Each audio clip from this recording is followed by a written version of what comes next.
नमस्कार. आज मी तुमच्यासाठी घेऊन आलेली आहे. संध्याकाळच्या वेळी भाजीपोळी करायचा कंटाळा आला असेल किंवा कमी वेळात कमी साहित्यात काही हलकं-फुलकं खायचं असेल तर ही रेसिपी नक्की ट्राय करा. इथे मी 1 वाटी सोया वडी किंवा सोया चंक्स 10 ते 15 मिनटं पाण्यामध्ये भिजवून घेतले. त्यानंतर त्यातलं एक्स्ट्राचं पाणी काढून ते एका बाउलमध्ये काढून घेतले. आता यामध्ये आपल्याला अर्धी वाटी साल काढून कट करून घेतलेलं गाजर घालायचं आहे. 1 वाटी बटाट्याच्या फोडी घालायच्या. त्यानंतर 2 चमचे दही घालायचं आहे. दही अगदी घट्ट घ्यायचं आहे. त्यानंतर 1 चमचा काश्मीरी मिरची पावडर, 1 चमचा बिर्याणी मसाला किंवा कुठलाही घरातला गरम मसाला घालायचा आहे. अर्धा चमचा हळद, चवीनुसार मीठ आणि 1.5 चमचे आपल्याला आलं लसूणची पेस्ट घालायची आहे आणि थोडीशी कोथिंबीर घालून घ्यायची. आता हे सगळ्या जिन्नस आपल्याला व्यवस्थित मिक्स करून घ्यायचे आहेत. आता इथं भाज्या आणि सोया चंक्स मसाले सगळे व्यवस्थित मिक्स करून घ्यायचे आणि त्यानंतर यावरती झाकण ठेवून अर्ध्या तासासाठी आपल्याला हे बाजूला ठेवून द्यायचं आहे. त्यानंतर इथे मी 1.5 वाटी लांब दाण्याचा बासमती तांदूळ घेतलेला आहे. इथे तुम्ही कुठलाही जो मोकळा होणारा भात असतो ना तो तांदूळ घेतला, म्हणजे की कोलम वगैरे घेतला तरीसुद्धा चालेल. तर आता आपल्याला हा तांदूळ 2 ते 3 वेळा स्वच्छ पाण्याने धुवून घ्यायचा आहे. त्यानंतर यामध्ये पाणी घालून अर्ध्या तासासाठी भिजवून घ्यायचं आहे. तांदूळ भिजवून आपल्याला अर्धा तास झालेला आहे. आता आपण गॅसवरती एक कुकर ठेवून घेऊ. त्यामध्ये 2 चमचे तेल घालू. तेल गरम झाल्यावरती पाव चमचा हिंग घालायचा, 1 चमचा जिरं घातलं. त्यानंतर खडे मसाले बघूया. 2 स्टार फूल, 1 मसाला वेलची, 4 हिरवी वेलची, दालचिनी, तमालपत्र, लवंग आणि काळी मिरी घातली 5 ते 7. हे सगळे खडे मसाले आपल्याला 1 मिनिट या तेलामध्ये चांगले परतून घ्यायचे. आता त्यानंतर 2 मीडियम साईजचे कांदे उभे लांब कट करून घेतले, ते कांदे घालून घेत आहे.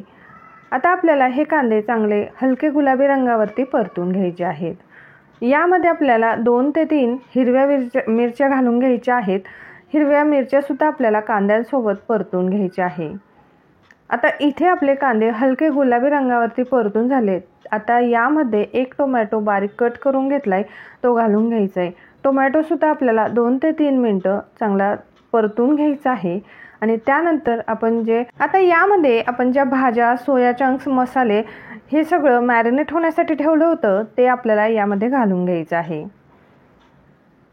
आता हे सगळं व्यवस्थित मिक्स करून घ्यायचे. याला 3 ते 4 मिनटं अशा पद्धतीने परतून घ्यायचं आहे. मसाले चांगले परतून झाले की आता यावरती आपल्याला झाकण ठेवून घ्यायचं आहे आणि झाकण ठेवून आपल्याला 5 ते 7 मिनटं ह्या भाज्या अगदी 20 ते 30% शिजवून घ्यायच्या आहे. आता इथे तुम्ही बघू शकताय भाज्या आपल्या 20 ते 30% शिजलेल्या आहे. पूर्ण भाज्या शिजवून घ्यायच्या नाही, फक्त 20 ते 30% भाज्या शिजवून झाल्या की यामध्ये आपण जो तांदूळ भिजवून घेतला होता तो तांदूळ घालून घ्यायचा आहे आणि अगदी व्यवस्थित मिक्स करून घ्यायचं आहे. हे सगळं व्यवस्थित मिक्स करून झालं की आता यामध्ये आपल्याला पाणी घालायचं आहे. आता आपण इथे 1.5 वाटी तांदूळ घेतला आहे, तर त्यासाठी आपण इथे 2.5 वाटी पाणी घालत आहोत. आता आपण सहसा दुपटीने पाणी घालतो, पण यामध्ये आपण दही घातलं आहे. दहीचं सुद्धा मॉइश्चर असतं, त्यामुळे आपण 2.5 वाटी पाणी घातलेलं आहे. आता हे सगळं व्यवस्थित मिक्स करून घ्यायचं आहे. आता यामध्ये मीठ घालायचं आहे. मीठ घालताना हे लक्षात ठेवायचं की आपण आधीसुद्धा मीठ घातलं आहे, त्यामुळे प्रमाणातच मीठ घालायचे आणि व्यवस्थित मिक्स करून घ्यायचे. बारीक कापून घेतलेली कोथिंबीर घालायची.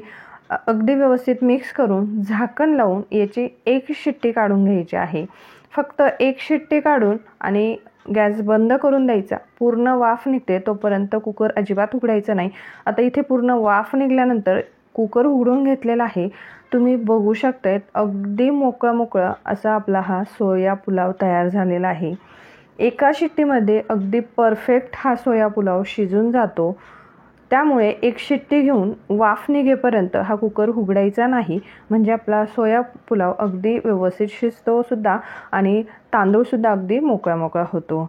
तर इथे मी प्लेट सर्व करून घेत आहे. तर तुम्हीसुद्धा ही रेसिपी एकदा नक्की ट्राय करा आणि रेसिपी आवडली तर इतरांसोबत नक्की शेअर करा.